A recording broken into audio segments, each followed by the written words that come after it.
Welcome back to flavours of சவிஷ்.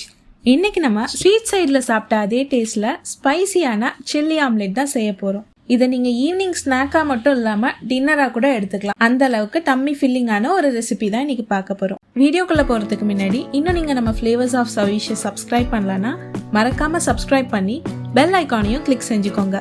வாங்க வீடியோக்குள்ளே போகலாம். சில்லி ஆம்லெட் செய்யறதுக்கு ஃபர்ஸ்ட் ஒரு பவுலில் 3 எக்கை உடைச்சி ஊற்றிக்கலாம். இது கூடவே ஒரு 1/2 ஸ்பூன் காஷ்மீரி மிளகாய் தூள், 1/2 ஸ்பூன் பிளாக் பெப்பர் சேர்த்து கொஞ்சமா உப்பு போட்டு நல்லா நுர வர அளவுக்கு பீட் பண்ணி தனியாக எடுத்து வச்சுக்கலாம். இப்போ பேன்ல கொஞ்சமா ஆயில் சேர்த்து நம்ம ரெடி பண்ண எக் மிக்ஸ் அதில் ஊற்றி 2 பக்கமும் நல்லா திருப்பி போட்டு சுட்டு எடுத்துக்கலாம். இப்போ இந்த ஆம்லெட்டை ஒரு பிளேட்ல டிரான்ஸ்ஃபர் பண்ணி இப்படி ஸ்கொயர்ஸாக கட் பண்ணி செப்பரேட்டாக எடுத்து வச்சுக்கலாம்.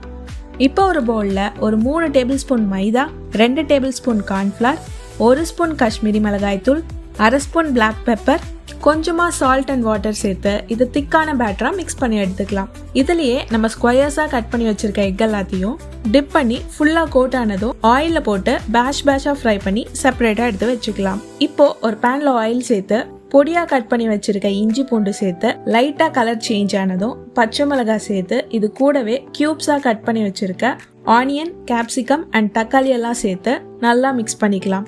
இப்போ இது கூடவே ஒரு 2 spoon tomato sauce and soya சாஸை கொஞ்சமா சேர்த்து மிக்ஸ் பண்ணிட்டு ஒரு 1/2 ஸ்பூன் கார்ன்ஃப்ளவர் மாவை தண்ணியில கரைச்சி வச்சிருக்கேன், அதையும் ஆட் பண்ணிக்கோங்க.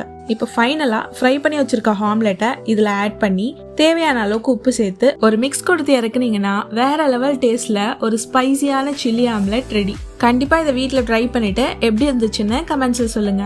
இந்த வீடியோ உங்களுக்கு பிடிச்சிருந்தா மறக்காம நம்ம ஃப்ளேவர்ஸ் ஆஃப் சவிஷை லைக், ஷேர் அண்ட் சப்ஸ்கிரைப் பண்ணிக்கோங்க. நெக்ஸ்ட் வீடியோல மீட் பண்றேன். Stay tuned.